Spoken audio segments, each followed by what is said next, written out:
Ce journal vous est offert par le FPI, Fonds des promotions de l'industrie, votre partenaire privilégié pour la réussite de vos projets.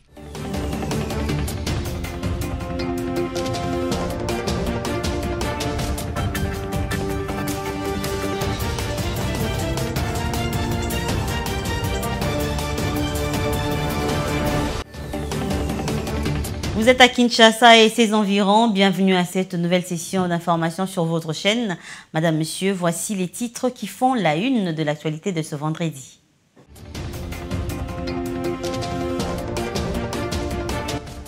En sa résidence ici à Kinshasa, le président Félix-Antoine Tshisekedi a répondu aux questions des deux professionnels de médias internationaux, à savoir France 24 et RFI, au sujet du bilan de son premier quinquennat sur les questions sécuritaires de quelques coins du pays et des élections qui pointent à l'horizon.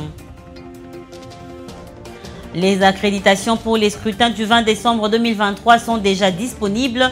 Les désireux peuvent désormais introduire leurs requêtes en consultant le site internet de la CENI que nous vous communiquerons dans les minutes qui suivent. Voilà, encore une fois, bonsoir et bienvenue si vous nous rejoignez. Clôture de la 10e conférence des gouverneurs, jeudi 16 novembre 2023, au cours d'une cérémonie présidée par le chef de l'État, Félix-Antoine Tshisekedi, au Palais de la Nation, en présence du Premier ministre Samalou Kondé et du ministre de l'Intérieur, Peter Kazadi. Plus de 60 recommandations ont été faites par les patrons des exécutifs provinciaux et soumises au chef de l'État, presse présidentielle. C'est sur une note de satisfaction que prend fin la 10e session de la conférence des gouverneurs. Comme à l'ouverture, c'est le chef de l'État Félix-Antoine Tshisekedi Tshilombo qui a clos ce forum. 2 jours d'intenses travaux ont suffi pour les 26 gouverneurs des provinces d'évaluer de manière exhaustive la marche de cette institution de l'organisation territoriale de l'État depuis sa première session, tenue en mars 2009 jusqu'à ce jour. Il en sort de cette cogitation plusieurs recommandations, question de répondre aux préoccupations soulevées par le président de la République dans son discours d'ouverture. À titre illustratif, la commission politique et administrative a analysé l'apport de l'institution Conférence des gouverneurs dans la stabilité des institutions provinciales. 2 autres commissions se sont succédées pour le même exercice. Il s'agit de la commission socio-économique et financière et celle chargée de la reconstruction et développement. Dans son mot de clôture, le président de la République Félix-Antoine Tshisekedi Tshilombo dit prendre acte des légitimes préoccupations soulevées par les différentes provinces concernant les aspects qui freinent le bon fonctionnement de leurs entités respectives. Je profite de cette occasion pour rappeler et vous exhorter à 3 choses. Premièrement, de vous préoccuper au plus haut niveau des intérêts de la population que vous administrez. Deuxièmement, de vous maintenir aux principes déontologiques applicables à la territoriale et qui exigent aux gouverneurs de province d'effectuer en permanence des missions d'itinérance, en l'occurrence 20 jours de brousse et 10 jours de bureau, et enfin de respecter les prérogatives des entités territoriales décentralisées dans le strict respect de la loi. Par ailleurs, je prends note des réponses apportées aux questions que j'avais formulées hier lors de l'ouverture de la session et qui ont été coulées sous forme de recommandations. Tout est bien qui finit bien, dit-on. La 10e conférence des gouverneurs a vécu. La prochaine est annoncée au premier semestre de l'année 2024 à Kalemi, dans la province de Tanganyika.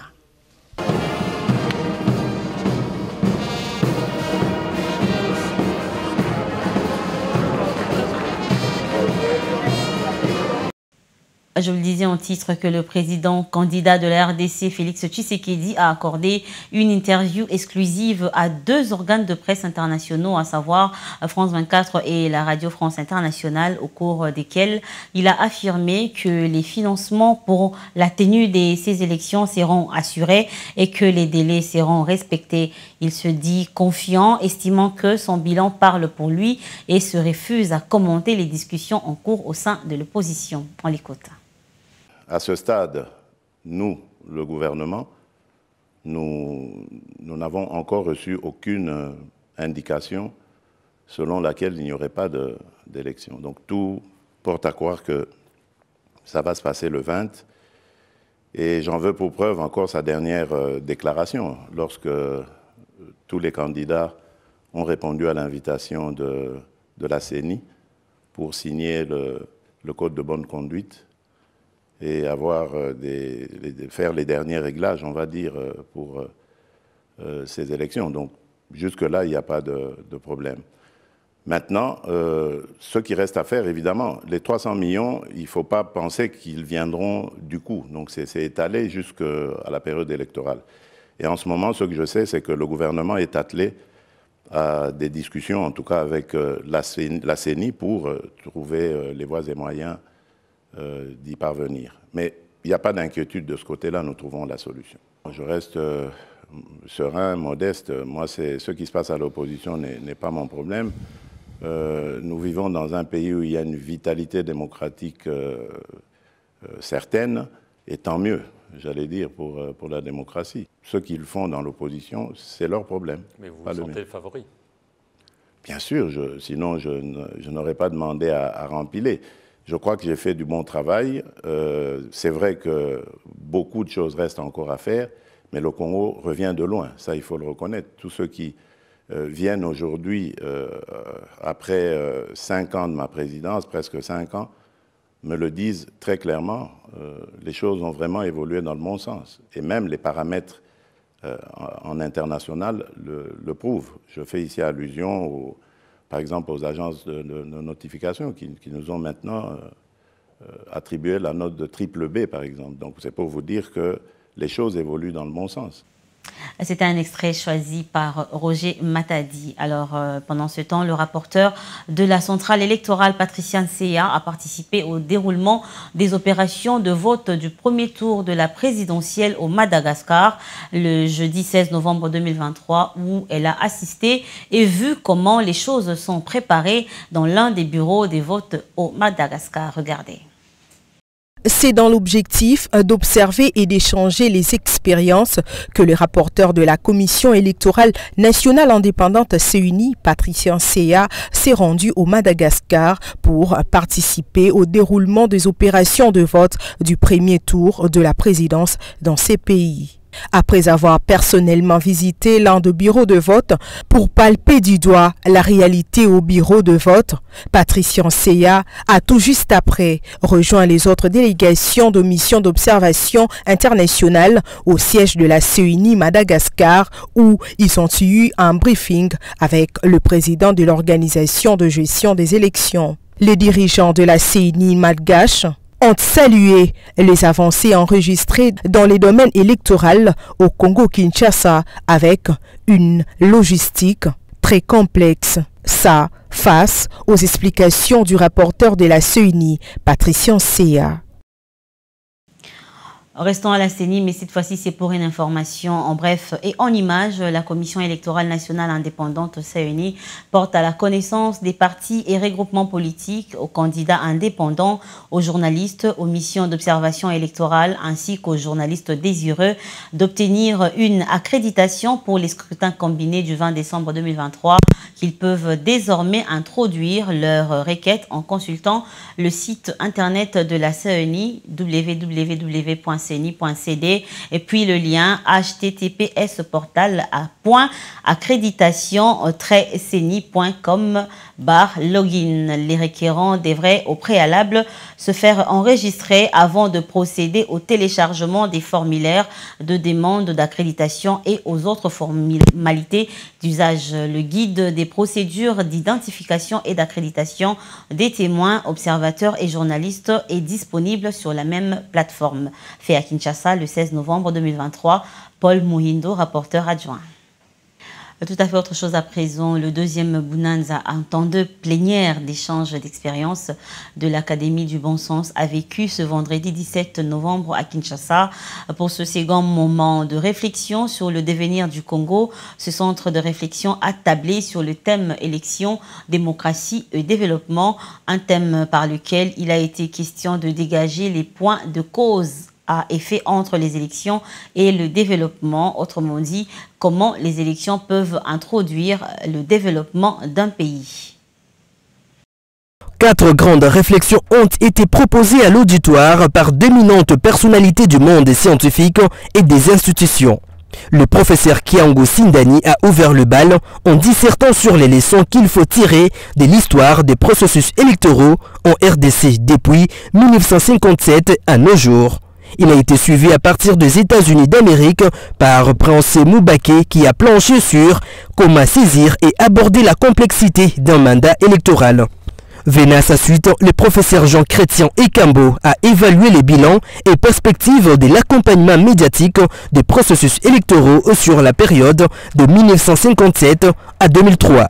Le professeur John Moussoussa a pour sa part entretenu l'assistance sur les coûts institutionnels, économiques et sociaux du fait d'élire une personnalité non qualifiée. Dernier intervenant, Lazare Baninde a entretenu l'auditoire sur la gestion des résultats des contentieux électoraux en RDC, enjeux, responsabilités et perspectives. Lancé en août 2023 par le sénateur Didier Moumengi, l'Académie du Bon Sens se veut un groupe de réflexion et une école d'initiatives pratiques à la citoyenneté, agile et éthique au service de l'intelligence sociétale en RDC. Il ambitionne de promouvoir une meilleure normalité et de travailler à l'essor d'une réelle intelligence décisionnelle collective. Au total, 12 journalistes ont été choisis par le Conseil supérieur de l'audiovisuel et la communication de la RDC pour animer les émissions avec les candidats à la présidence de la République lors de l'élection présidentielle du 23 décembre 2023. Parmi ces 12 journalistes figure Jean-Marie Kassamba, journaliste et patron de Télé 50 qui a décliné cette offre. Roger Matadi. Alors que la campagne pour les élections 2023 débute dans moins de 48 heures, les conseils supérieurs de l'audiovisuel et de la communication CESAC prévoient d'organiser 26 émissions d'une durée de 90 minutes chacune, au cours desquelles chaque candidat à la présidentielle pourra décliner sa vision autour de cette thématique définie par les régulateurs. 12 journalistes qualifiés ont été sélectionnés pour remplir cette tâche. Et dans un communiqué de presse dont une copie est parvenue à notre rédaction, les CESAC informent le public que Jean-Marie Kassamba, journaliste et patron de Télé 50, remplacera Amina Bayombo, journaliste à la même chaîne. Une offre malheureusement déclinée par Jean-Marie Kassamba en disant, je cite, « Monsieur le Président, vous remercions pour notre désignation dans l'équipe des journalistes devant animer des émissions avec les différents candidats à la présidentielle 2023. Au regard de notre agenda très chargé, nous sommes au regret de décliner cette offre au profit de Jean-David Kilolo, journaliste à Télé 50. Notez que parmi les 12 journalistes retenus, nous citons Christian Lusakwenou, Willy Kalingaï, Françoise Bouela, Rachel Kissita, Thierry Kambundi, pour ne citer que cela. 3 autres journalistes ont été désignés comme réservistes, notamment Israël Moutala, Myriam Boketchou et Faustin Kodier-Swala. Et on change de chapitre pour parler de la fonction publique. Le vice-premier ministre, ministre de cette institution, s'est rendu à Kenge, dans le Congo, pour une mission officielle du lancement du processus de rattrapage de l'identification biométrique des agents et des vulgarisations de la réforme de la sécurité sociale auprès de nouvelles catégories d'agents de cette province. Regardez. Les Congolais amassés en une foule immense ont accueilli avec joie le vice-premier ministre, ministre en charge de la fonction publique, Jean-Pierre Liaou, en mission officielle à Kenge, chef-lieu de la province du Congo. Cette mission rêve d'une importance particulière car elle marque le début d'un processus crucial de rattrapage de l'identification biométrique des agents de la province du Congo, visant à renforcer la sécurité et l'efficacité des services publics, la réforme de la sécurité sociale, de nouvelles catégories d'agents mises en place par la loi numéro 22/031 du 15 juillet 2022. Apporte de nouvelles opportunités pour les agents de l'État de la dite province, favorisant ainsi leur bien-être et leur intégration dans les systèmes sociaux. Accueilli également par l'autorité locale, Jean-Pierre Liaou, vice-premier ministre, ministre en charge de la fonction publique, a tenu un discours d'amour dans cette partie de la République démocratique du Congo. Le ministre de l'Enseignement supérieur et universitaire Moïndo Nzangi a procédé ce vendredi 17 novembre à l'inauguration d'un nouveau bâtiment de la Haute École de Commerce de Kinshasa, ex-IEC. Ce nouveau bâtiment de 3 niveaux comprend 6 auditoires, des installations sanitaires pour étudiants. Cette inauguration a été faite en présence du directeur général de la Haute École de Commerce de Kinshasa et son comité de gestion.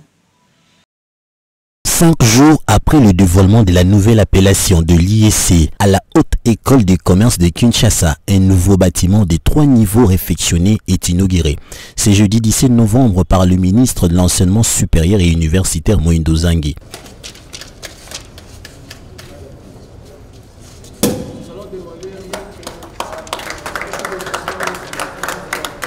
Ce bâtiment contient en son sein 6 auditoires par niveau pour l'encadrement de la jeunesse et les installations sanitaires pour les étudiants et étudiantes.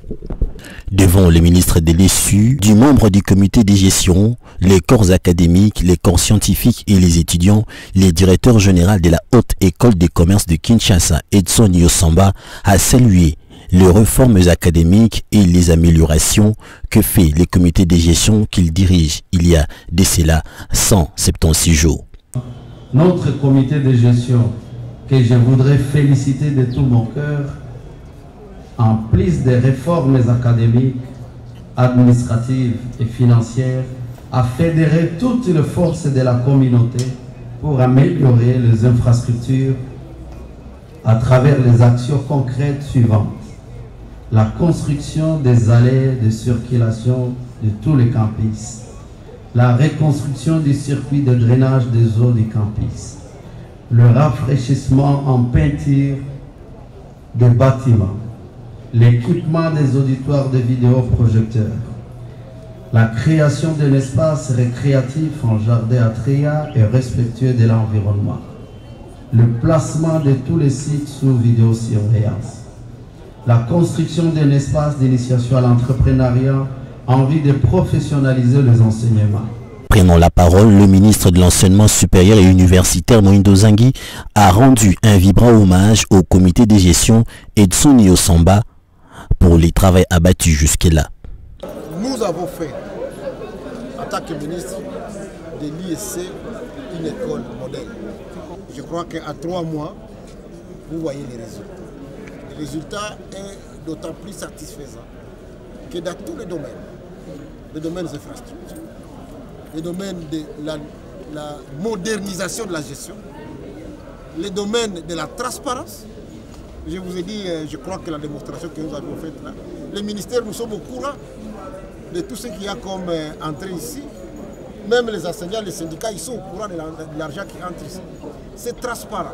Pour boucler la boucle, le ministre de l'ESU et les comités de gestion Nyosamba ont visité l'espace des entrepreneurs en construction au sein de la Haute École des commerces de Kinshasa. Cet espace contiendra en son sein des restaurants pour étudiants, de salons de coiffure, bref, à l'exposition des articles des entrepreneurs.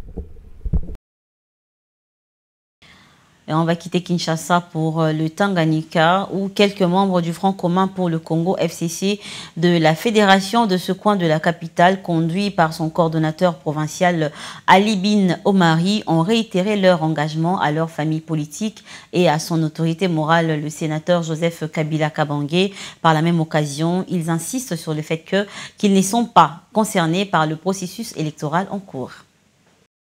Le Front commun pour le Congo, FCC en sigle, Fédération du Tanganyika, reste fidèle à sa hiérarchie et ne transige pas sur la position prise par la haute autorité du FCC en rapport avec les échéances électorales en cours.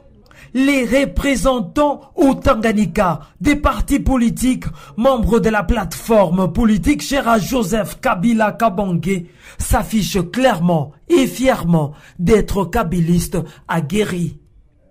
À titre illustratif, autour de leur coordonnateur provincial, Ali Bin Omari Simukinje, devant leur siège provincial à Kalemi, ils ont même renouvelé des grandes affiches où il est clairement mentionné FCC, Front commun pour le Congo. Et même le visage du Raïs Joseph Kabila est fièrement placé. Ali Bin Omari Simukinje, figure de proue de la Kabylie, réitère la position du FCC vis-à-vis de ces élections prévues en décembre.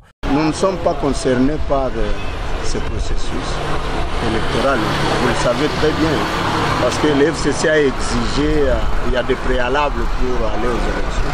Comme nos amis du pouvoir refusent qu'il y ait les élections inclusives, c'est-à-dire, nous sommes là, le FCC observe tout ce que le pouvoir est en train de faire.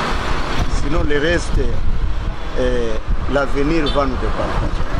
Au regard des tâtonnements affichés par le pouvoir actuel, Ali Simukinje émet des doutes sur la tenue de ces élections. Le peuple congolais est derrière le FCC parce qu'on ne peut pas continuer à violer la Constitution. Accompagner ce processus, c'est une façon, ou si vous voulez, c'est accepter de n'importe quoi, parce que les pouvoirs continuent à violer la Constitution chaque jour, chose que les FCC dénoncent tous les jours. Et le message est simple, Jimmy, à ce sujet. Nous demandons à la population de rester calme, en train d'observer tout ce qui se passe dans le pays. Sinon, je ne suis pas sûr que, tel que nous voyons les choses, si réellement il y aura les élections. Le FCC, actuellement, démontre qu'il reste une véritable école idéologique, tout en se débarrassant des faux kabylistes et en se rassurant que seuls les kabylistes des races pures tiendront jusqu'à la victoire finale qui sera sanctionnée par la mise en place de la vraie démocratie en République démocratique du Congo. Revenons à Kinshasa pour prendre cette information avant de boucler complètement ce journal. L'Institut facultaire de l'information et de la communication IFASIC poursuit la série des activités commémoratives de ces 50 ans d'années d'existence. Hier, jeudi 16 novembre 2023, une exposition des publications des anciens de cette institution a été ouverte au public. Du 16 au 19 novembre, sous l'organisation du comité scientifique, cette exposition multimédia propose une gamme riche et variée de publications des produits et enseignants de l'ESTI, ex-IFASIC, tels que des thèses, des ouvrages scientifiques, des journaux et magazines, de médias en ligne et autres produits multimédia.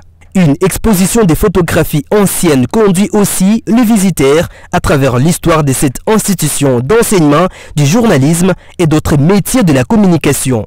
C'est depuis le 8 juillet dernier que la communauté de cet établissement d'enseignement supérieur est engagée dans la célébration de son cinquantenaire. Les activités commémoratives du cinquantenaire de l'Institut IFASIC vont se poursuivre avec la tenue prochaine d'un colloque scientifique animé par les immenses grises issues de cet alma mater.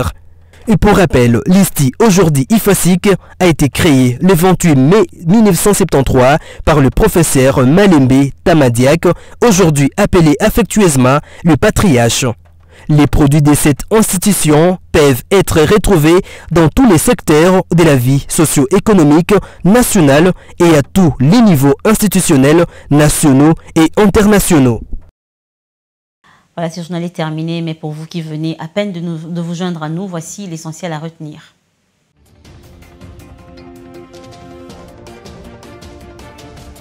En sa résidence à Kinshasa, le président Félix-Antoine Tshisekedi a répondu aux questions des deux professionnels des médias internationaux, France 24 et RFI, au sujet du bilan de son premier quinquennat sur les questions sécuritaires de quelques coins du pays et des élections qui pointent à l'horizon.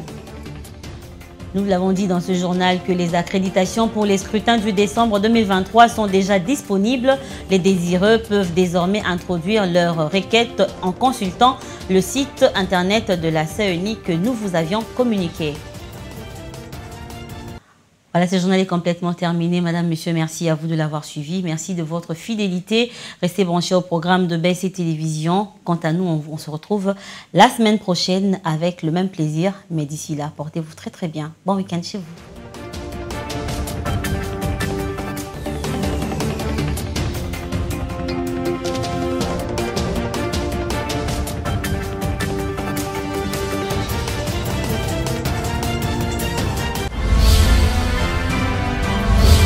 Ce journal vous a été offert par le FPI, Fonds des promotions de l'industrie, votre partenaire privilégié pour la réussite de vos projets.